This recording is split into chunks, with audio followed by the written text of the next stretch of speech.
चुनाव के परिणाम घोषित होते ही हारे हुए प्रत्याशी व जीते हुए प्रत्याशी के बीच मारपीट हुई।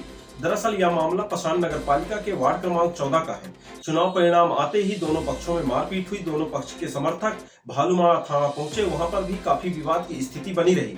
पुलिस ने मोर्चा संभालते हुए दोनों पक्षों पर मामला दर्ज करते हुए जांच में जुटी हुई है। भालूमाड़ा थाना अंतर्गत पसान नगर पालिका के परिणाम आते ही दो पक्षों में विवाद की स्थिति देखी गई। दोनों पक्ष थाने पहुंच अपनी अपनी शिकायत दर्ज कराए, जिस पर पुलिस ने दोनों पक्षों पर मामला दर्ज करते हुए मामले की जांच में जुटी हुई है। पुलिस ने बताया कि वार्ड क्रमांक 14 भागीरथ पटेल जीते हुए प्रत्याशी दीपाली साहू के पक्ष में चुनाव प्रचार कर रहे थे। हारे हुए प्रत्याशी के समर्थकों ने भागीरथी पटेल के घर जाकर झगड़ा लड़ाई चालू कर दिए। दोनों पक्ष थाने पहुंच वह शिकायत दर्ज कराई। दोनों पक्षों का पुलिस ने मेडिकल कराते हुए दोनों पक्षों के विरुद्ध मामला दर्ज कर लिया है। पहला मामला फरियादी जति पटेल स्वर्गीय गंगाराम पटेल उम्र 51 वर्ष निवासी वार्ड नंबर 14 ने बताया कि दोपहर करीब 11:30 बजे अपना घर के बाहर दरवाजा के पास बैठा था। उसी समय नकुल साहू सनी पटेल मोटरसाइकिल में आए तथा पीछे मोटरसाइकिल में अंकित साहू भी आया और तीनों लोग चुनाव की रंजिश को लेकर गाली देकर बोलने की तुम्हें देख लेंगे। तब फरियादी बोला कि क्या देख लोगे, गाली मत दो। तीनों लोग बुरी बुरी गाली देने लगे, साथ ही मारपीट किए। मोहल्ले के लोगों ने बीच बचाव किया। मारपीट के दौरान फरियादी के कंधे और पीठ पर चोटें आई हैं। पुलिस ने मेडिकल कराते हुए फरियादी की शिकायत पर विभिन्न धाराओं के तहत मामला दर्ज कर लिया है। तो वहीं फरियादी वंदना पटेल पति भागीरथ पटेल उम्र 48 साल निवासी वार्ड नंबर 14 ने अपने लड़के के साथ पहुंच थाने पर शिकायत दर्ज कराई है कि समय 11:30 बजे अपने घर के अंदर पूजा कर रही थी। अचानक घर के बाहर जोर जोर से आवाज आ रही थी।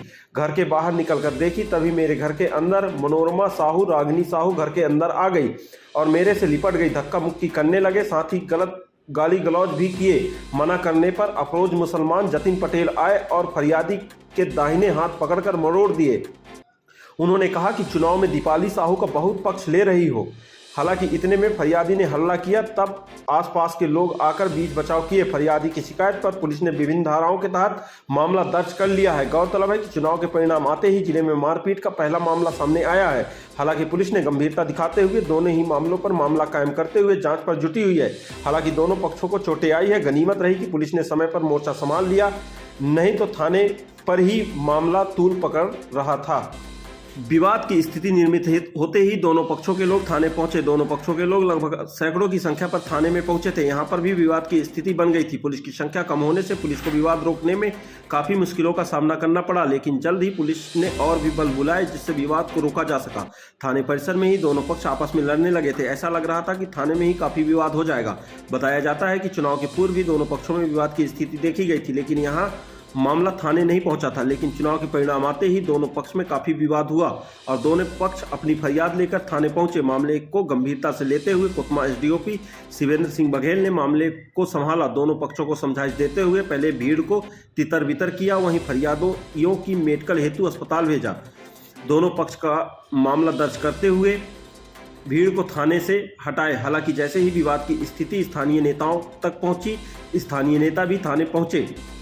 देखते ही देखते थाने पर भीड़ काफी संख्या पर बढ़ चुकी थी। हालांकि पुलिस ने बड़ी सूझबूझ के साथ मोर्चा संभाला और दोनों पक्षों को शांत कराया, तब जाकर विवाद की स्थिति शांत हुई, नहीं तो विवाद और बढ़ जाता। बताया गया कि भागीरथी पटेल पूर्व में नगर पालिका के अध्यक्ष के लिए चुनाव लड़ चुके हैं। यहाँ पर उन्होंने अपना प्रत्याशी वार्ड नंबर 14 पर उतारा था। मतगणना के दौरान जैसे ही जीत की खबर वार्ड तक पहुंची कि हारे हुए प्रत्याशियों के समर्थकों के बीच मायूसी छाई और इसी दौरान विवाद की स्थिति निर्मित हुई। हालांकि किसी को ज्यादा चोटें नहीं आई हैं, लेकिन यह है कि समय रहते पुलिस ने मोर्चा संभाल लिया, नहीं तो विवाद की स्थिति काफी लंबी हो जाती। गौरतलब है कि जिले में चुनाव जीतने के दौरान यह पहला मामला सामने आया है।